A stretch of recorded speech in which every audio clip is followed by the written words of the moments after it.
अभी ऑन कर रहा हूँ बेटा, इससे पहले की रिकॉर्डिंग नहीं हुई है।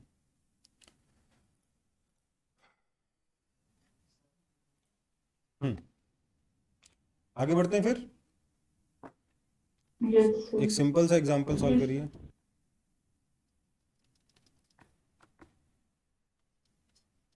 देखो अभी तक कोई खास ऐसा चीज हुआ भी नहीं था।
Sir work done by normal तो 100 न्यूटन। देखो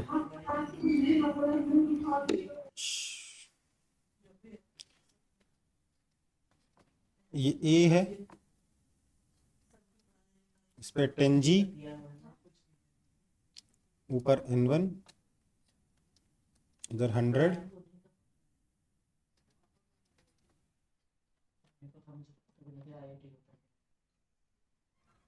N2, दोनों के बीच में नॉर्मल फोर्स लगेगा ये वाला। इसका एक्सेलरेशन भी ए है, इसका एक्सेलरेशन भी ए है। Okay right. यस तो हम क्या करेंगे, हमें वर्क डन में नॉर्मल निकालना। देखो डिस्प्लेसमेंट तो इधर होने वाला है, N1 ऊपर लग रहा है, N2 ऊपर लग रहा है, तो N1 N2 तो कोई वर्क करेगा नहीं, राइट। वर्क क्या करेगा, ये नॉर्मल फोर्स N।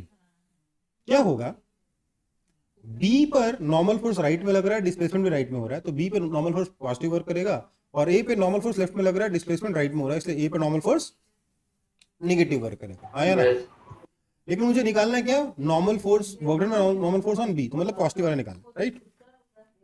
तो सबसे पहले तो अगर हम इसका एक्सेलरेशन निकालेंगे तो क्या आएगा, 100/20, that is equal to 5 metre per second square. आया ना, डायरेक्टली निकाल लिया मैंने सिस्टम मान के। यस उसके बाद अगर मैं बी के बारे में बात करूं तो बी के लिए क्या लिख सकता हूं, normal force is equal to 10A, that is equal to 50 newton. कोई दिक्कत? नो सर ओके, तो नॉर्मल फोर्स पता चल गया। डिस्प्लेसमेंट कितना होगा sir, half A t² initially rest मानते हैं ऐसे क्वेश्चंस में, है ना। Equal to half into 5 into 5 square, that is equal to 125/2 metres, right. Therefore work done on B कितना हो जाएगा, this normal force N into displacement S, that is equal to 50 into 125/2, that is equal to 25 into 125, that is equal to 3125 joules। समझ में आया?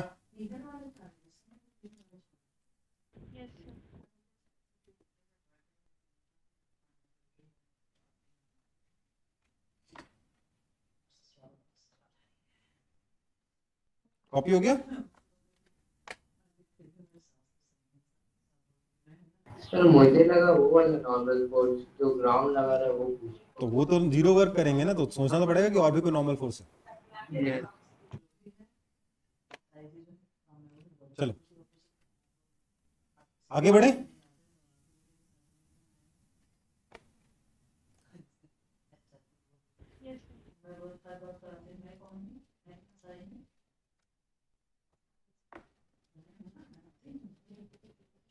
Work done by friction. देखो normal के द्वारा work done निकालना सीख लिया, ग्रेविटेशन के द्वारा वर्क डन निकालना सीख लिया, है ना? आया ना? Yes. किसी क्वेश्चन में टेंशन का वर्क आएगा तो निकाल ही लोगे अगर नॉर्मल का निकालते हो तो, है ना?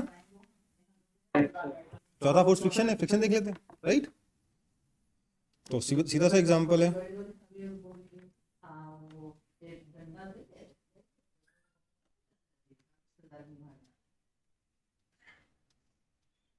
मास m है, रिफ्रैक्टिव इंडेक्स ने क्या है ये, कोएफिशिएंट ऑफ फ्रिक्शन म्यू है, इस पे फोर्स F लगा है,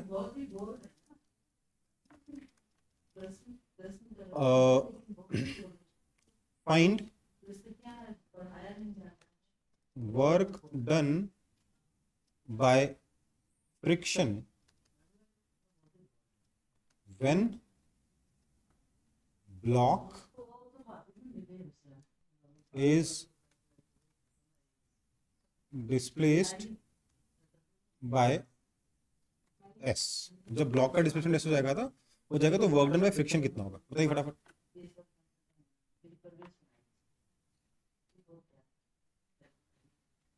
mu m g into s. हाँ नहीं, कितना हो जाएगा, minus mu m g into s, right? Yes. क्योंकि नीचे एम जी लगा, ऊपर नॉर्मल लगा, डिस्प्लेसमेंट हो रहा है अगर तो मतलब काइनेटिक फ्रिक्शन लगेगा, पीछे की तरफ कितना लगेगा, minus mu m g, right? है ना? सो क्या नाम है, दिस मीन्स वर्क डन कितना हो गया, minus mu m g into, अच्छा माइनस क्यों लगा रहा हूँ, म्यू एम जी पीछे लगा, minus mu m g into s work done हो गया, राइट? क्योंकि डिस्प्लेसमेंट इधर की तरफ है एस, राइट और रॉन्ग? है ना? Yes, sir. Yes sir. अच्छा अगला एग्जांपल देख लो फिर।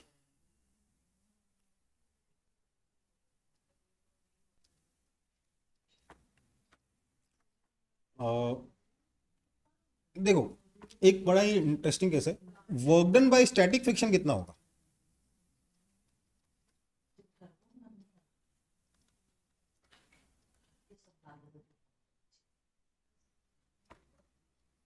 Work done by static friction is always zero, true और फॉल्स, बताइए।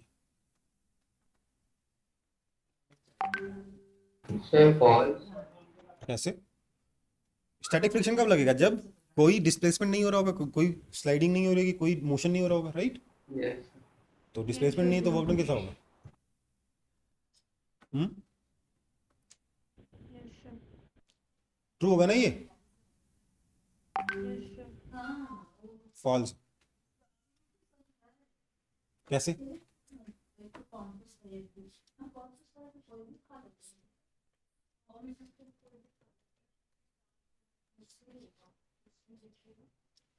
ठीक है, क्या हुआ, ये जा रहा है 10 मीटर पर सेकंड से, ये जा रहा है 5 मीटर पर सेकंड से, तो इसका डिस्प्लेसमेंट इधर होगा, ब्लॉक बी का, है ना? और ब्लॉक बी पे फ्रिक्शन भी इधर लगेगा, है ना? Work done is equal to, अच्छा सॉरी गलती हो गई, सॉरी, ये नहीं करता, 2 ब्लॉक प्रॉब्लम था सिंपल सा, उसमें मैंने नीचे वाले ब्लॉक पे फोर्स लगाया F, और केस ऐसा बना कि बोथ ब्लॉक्स मूव टुगेदर,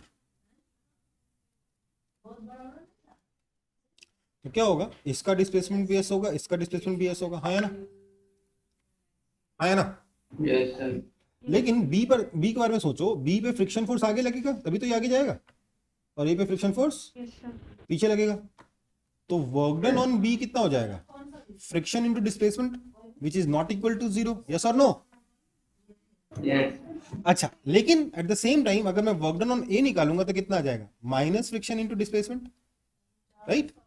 ये भी जीरो नहीं है, पर total work by static friction total कितना हो जाएगा, ये जीरो रहे, ये अलग बात है। पर टोटल वर्क जीरो रहा, ये अलग बात है। पर एक ऑब्जेक्ट पे तो वर्क डन हो रहा है ना।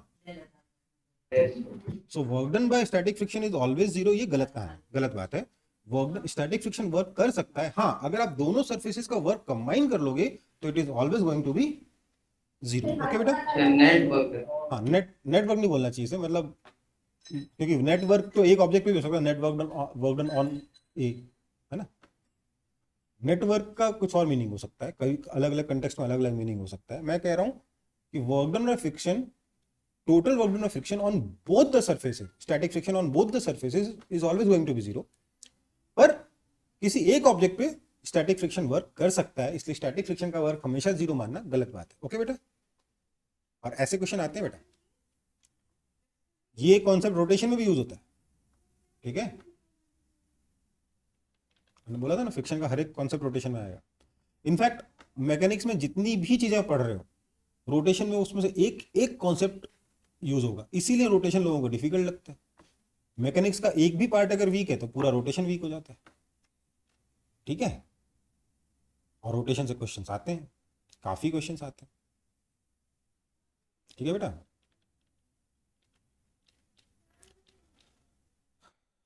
आगे बढ़े। Yes, sir. So work done by static friction is always going to be zero.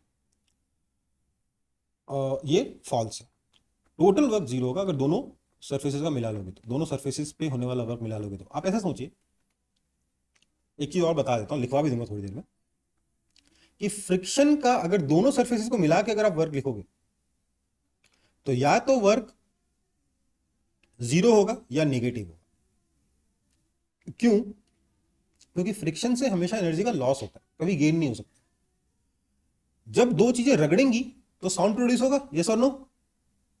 जब दो चीजें रगड़ेंगी तो साउंड प्रोड्यूस होगा, हीट प्रोड्यूस होगी, तो काइनेटिक एनर्जी का या मैकेनिकल एनर्जी का लॉस होगा, हाँ या ना। तो ऐसे में total work done by friction on both the surfaces कितना हो जाएगा? Zero, sorry negative. बट अगर दोनों सरफेसेस रगड़ नहीं रहे हैं तो क्या साउंड क्रिएट हुआ? क्या साउंड आया? No, sir. नहीं आया। क्या हीट प्रोड्यूस हुआ? नहीं हुआ, रगड़े ही नहीं ना, दोनों साथ में मूव कर रहे हैं तो, है ना। तो ऐसे में कोई एनर्जी का लॉस नहीं होगा, वर्क डन बाय फ्रिक्शन क्या होगा हमेशा ऐसे केस में, टोटल वर्क डन दोनों सरफेस से मिला के कितना होगा? जीरो होगा। ओके बेटा, Yes, sir. समझ में आया ना कॉन्सेप्ट? चलो अगला एग्जांपल,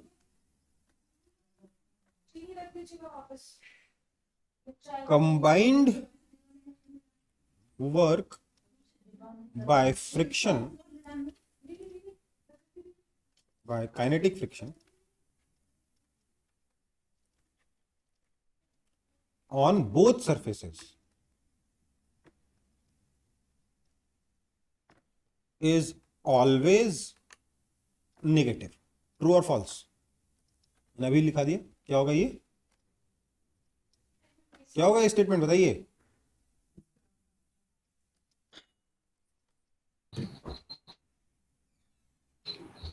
प्रूफ करें इसे, प्रूफ करें इसे। देखो मान लेते हैं इसकी वेलोसिटी v1 है, इसकी वेलोसिटी v2 है। Let's say v1 greater than v2 है। अरे यार यस वीडियो को मेरा नेटवर्क चला गया था, वापस आ गया है, सब ठीक है ना अभी? फिर आपका वीडियो क्या? चलो बहुत इजी आ रहा है। थोड़ा नेटवर्क हिला हुआ है, 1 मिनट वेट कर लो।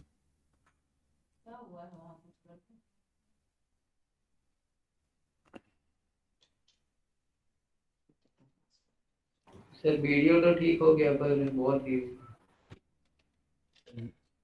मैंने बोला था ना बीच में कभी कभार झपकी ले लेता है, 6:30 बजे भी लेता है, और यस सर ठीक।